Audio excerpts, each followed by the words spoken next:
Ano yung sabihin mo? Wala ka dyan. Ba't ka nagbalik? Naglaro dalawa ni Tilen. Pagbigay ko sa'yo paglaro nyo, paano mo na-open kung wala kayo nakalaro, Oh, paano yun?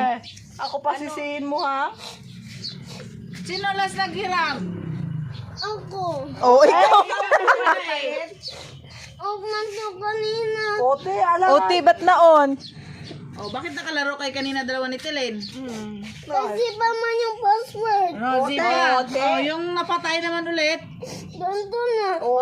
Hindi kasalanan ni Ate Pipay. Be, ayay ka yung pin pagid. Ay, ano yan? Number good? Ano yan? Pin? Incorrect, oo. Ala. Huwag mo galawin. SIM card, ano pa is lock. Patay na lock ang SIM card Wala niya. Agoy. Baka Marami may nag- kayong napindot dyan ba? Yan, kasi. Sige kasi ka laro. Hindi yan kasalanan ni Ate Pipay kay pag alis niya nakalaro pa kayo. Off pagid pagbigay niya. Huwag mo galawin siguro ng isang oras. Hayaan mo lang. Pahingahin mo muna. Mamaya mo na i-open.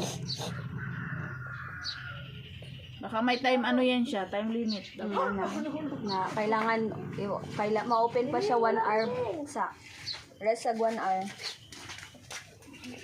Sige mo kasi kagalaw. Amay ka ano? Yung mabi?